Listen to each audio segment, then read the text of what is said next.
مجھے آج بڑی حیرت ہو رہی ہے کہ آپ حضرات نے میرا نام صدر کی حیثیت سے منتخب فرمایا ہے۔ بعض دفعہ انسان کو کوئی عہدہ اس کی صلاحیت اور لیاقت کی بنا پر دیا جاتا ہے، اور بعض دفعہ استحقاق کی بنا پر نہیں بلکہ اتفاق کی بنا پر دے دیا جاتا ہے۔ عربی زبان کا ایک محاورہ ہے کبرنی موت البوار، جب بڑے دنیا سے گزر جاتے ہیں تو چھوٹے کو بڑا بنا دیا جاتا ہے۔ تو آپ حضرات نے جو اس وقت میرا نام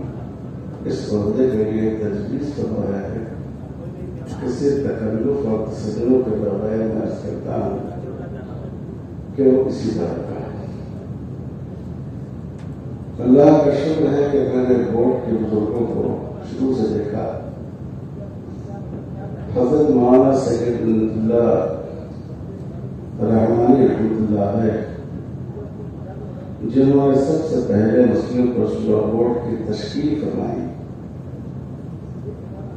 اگر میں یہ کہوں کہ مجھے ان کی آغوش تربیت میں رہنے کی سعادت حاصل ہوئی ہے تو یہ بھیجا نہیں ہوں۔ اور پھر حکیم الاسلام حضرت مولانا قاری محمد طیب صاحب رحمۃ اللہ علیہ، جن کا علم ایسا تھا اور جن کا خطاب ایسا تھا کہ لگتا تھا کہ ان پر مضمون اوپر سے اترتا ہے۔ مفکر اسلام حضرت مولانا سید ابوالحسن علی ندوی رحمۃ اللہ علیہ، ان سے بھی مجھے بہت قریب رہنے کا شرف حاصل ہوا۔ میری متعدد کتابوں پر انہوں نے مقدمہ بھی لکھا۔ پھر حضرت مولانا قاسم علیہ السلام صاحب قاسم رحمۃ اللہ علیہ، ان سے بھی مجھے بہت استفادہ کا موقع ملا۔ پھر حضرت مولانا سید محمد رابع حسنی ندوی رحمۃ اللہ علیہ، جو چوتھے صدر تھے، ان کے ساتھ مجھے اس طرح کام کرنے کا موقع ملا کہ اگر یہ کہا جائے کہ انہوں نے مجھے اپنا ہاتھ پاؤں بنا لیا تھا بورڈ کے کاموں میں تو شاید مقابلہ نہ ہوگا۔ پھر سابق یونیورسٹی کی حضرت مولانا سید محمد علی رحمانی رحمۃ اللہ علیہ، ان کا بھی مجھے بہت اعتماد حاصل رہا۔ جتنے معاملات کورٹ میں آتے تھے ان کے لیے شرعی نوٹ لکھنا ہوتا تھا، مولانا وہ ہمارے حوالے کرتے تھے۔ ایسا بھی ہوا کہ میں کہیں دور دراز مقام پر ہوں اور سپریم کورٹ میں کوئی کیس آ رہا ہے اور مولانا نے مجھے فون فرمایا کسی بھی قیمت پر اور کسی بھی سواری پر تم کو کل دہلی پہنچنا ہے۔ وہ میرے استاد بھی تھے، وہ میرے بڑے بھی تھے، تو میں سر کے بل چل کر پہنچتا تھا۔ یہ ایسے بڑے لوگ تھے کہ ان کی موجودگی میں ہماری حیثیت فرد کاروں کی نہیں تھی، درد کاروں کی تھی، لیکن ان کی توجہات اور ان کی تربیت کی وجہ سے آپ حضرات کو یہ حسن ظن ہو گیا اور آج آپ نے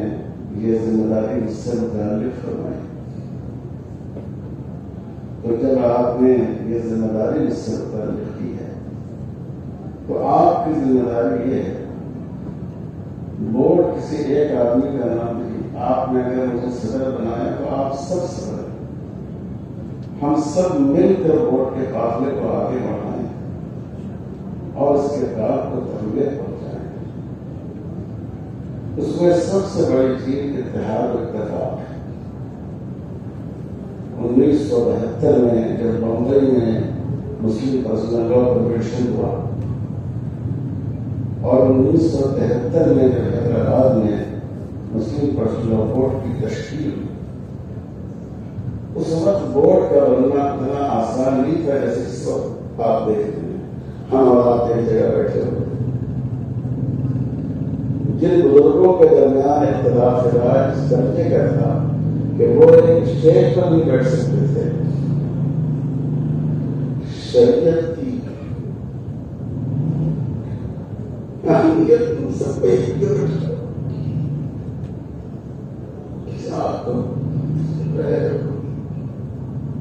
جب ووٹ کے پہلے صدر کا انتخاب ہوا تو مولانا طارق محمد طیب صاحب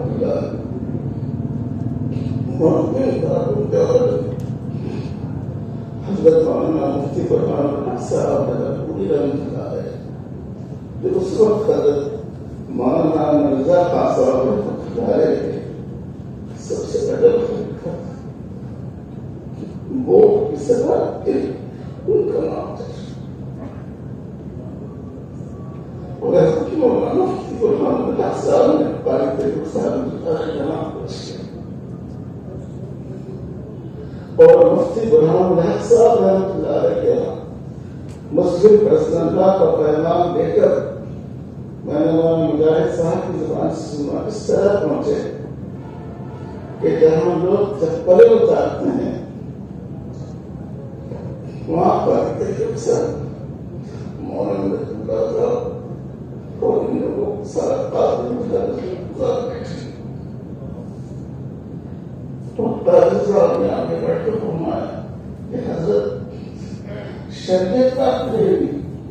تم جو دنیا کی بات کہتی ہوں وہ لڑکے کھلاتے ہیں اور شریعت کا فرما جائے گی تم جو رہنے لگا آپ سوچیے کیسے ہو مفتی برہان صاحب رحمۃ اللہ علیہ کی سوچی کیسے ہے طارق طیب صاحب رحمۃ اللہ علیہ کتنے بڑے ہیں مولانا اللہ صاحب رحمۃ اللہ علیہ کے عادت مندوں میں کتنا بڑا ہوتا تھا لیکن انہوں نے ملت کی وحدت کے لیے اور شریعت کی حفاظت کے لیے اپنے انا کو ملا دیا میرے بھائیوں اور بزرگوں اس وقت اس ملک میں جن حالات سے گزر رہے ہیں کیسے کیسے اس وقت حضرت مولانا عبداللہ صاحب اسلامی ندوی رحمۃ اللہ علیہ حضرت مولانا جمعیت اہل حدیث کے ذمہ دار اعلیٰ شیعہ طبقے کے ذمہ دار اعلیٰ سب کو شریعت کی محبت نہیں دے گا میرے بھائیوں آج اگر ہم اس ملک میں اپنی شریعت کے ساتھ اپنی شناخت کے ساتھ اور حضور صلی اللہ علیہ وسلم کا دامن نبوت اپنے ہاتھوں میں تھامے ہوئے رہنا چاہتے ہیں تو ہم کو ان بزرگوں کی جو درد-مندی کی میراث تھی اور امت کی وحدت کے لیے اپنے آپ کو مٹا دینے کا جذبہ تھا وہ ہمیں اپنے اندر پیدا کرنا پڑے اور ترین ووٹ کا آگے بڑھا سکتے ہیں ہم سب لوگ ایسے اسلاف کے خلاف ایسے بزرگوں کے پیچھے آنے والے لوگ ہیں ان کے نام کی نسبت ہمارے لیے بہت بڑا احساس ہے ہندوستان کے تمام علاقوں سے ہر ہفتے کے لوگ اجمیر شریف کی درگاہ سے گلبرگہ شریف کی درگاہ سے بڑے بڑے عالم جامعہ نظامیہ کے امیر دارالعلوم کے مندرین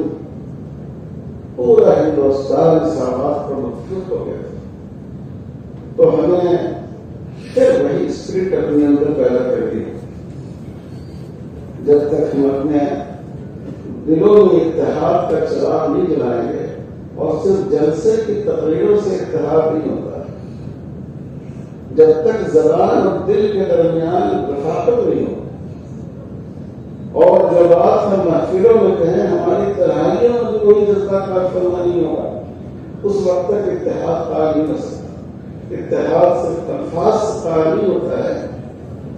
اتحاد اندر کے جذبے سے عمل سے قائم ہوتا ہے تو اس لیے ہم سب کی ذمہ داری ہے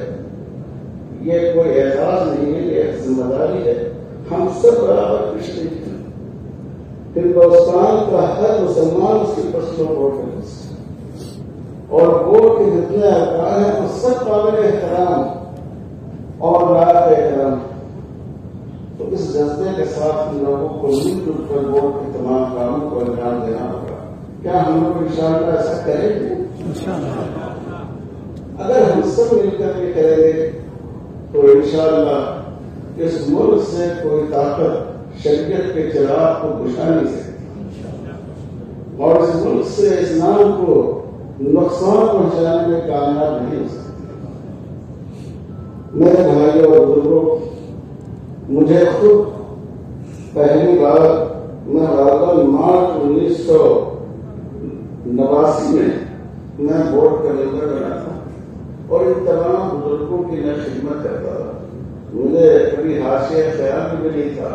کہ کبھی وہ دن بھی آئے گا کہ ہمارے بڑے رخصت ہو جائیں گے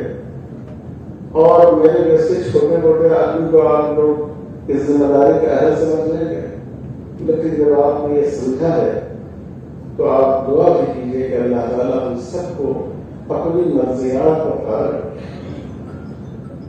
اس وقت ہمارے پاس دوستوں نے بعض باتیں کہی ہیں، میری ان سے یہی عرض ہے کہ انشاءاللہ ہم لوگ بورڈ کے دائرۂ کار میں رہتے ہوئے اس کو پورا کرنے کی کوشش کریں۔ سیاسی مسائل کو بورڈ نے شروع سے اپنے ایجنڈے میں نہیں رکھا، خوب سوچ سمجھ کر یہ فیصلہ کیا ہے، کیونکہ جس روز سیاسی مسائل پر آپ گفتگو کرنے لگیں گے آپ کا یہ اتحاد پارا ہو جائے گا، آپ اس کو متفق نہیں لے سکیں گے۔ تو اس لیے ہمیں ایک مقصد کے تحت، جس مقصد سے کسی مسلمان کو اختلاف نہیں ہو سکتا، مل جل کر ہمیں اس کو قافلے کو آگے بڑھانے کی کوشش کرنی ہوگی۔ ہمارے دوست جناب ٹی رفیق صاحب نے مجموعہ قوانین اسلامی کے بارے میں کہا،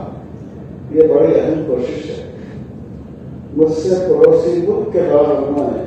بلکہ وہاں کے شریعہ کورٹ کے ججز میں کتاب منگوائی، اس کی کتاب منگوائی۔ میری درخواست ہے کہ آپ تمام حضرات اس کتاب کو حاصل کریں۔ مولانا وقار صاحب یہاں موجود ہیں، آپ ان کو آلریڈ دے دیں، انشاءاللہ وہ بی پی کے ذریعے آپ کتاب بھیج دیں، اپنے لیے بھی لیں اور اپنے کوئی دوست احباب کے لیے بھی لیں، اور بالخصوص آپ کے یہاں جو پابندہ حضرات رہتے ہیں آپ کے اہل تعلق میں، ان کے لیے ضرور ہے۔ اور اس کا انگریزی ترجمہ بھی جسٹس شاہ محمد قادری صاحب نے کر دیا ہے، اس کی کمپوزنگ بھی ہو گئی ہے، اس کی سیٹنگ بھی ہو گئی ہے۔ تھوڑا سا کام باقی ہے، اس سلسلے میں جناب شمشاد صاحب سے رابطے میں ہیں، انشاءاللہ مجھے امید ہے کہ بہت جلد اس کی انگریزی ایڈیشن بھی منظر عام پر آ جائے گا۔ میں ان کلمات کے ساتھ دل کی گہرائی سے آپ حضرات کا شکریہ ادا کرتا ہوں اور آپ سب سے اپنے لیے دعا کا منتظر ہوں۔ والسلام علیکم ورحمۃ اللہ وبرکاتہ۔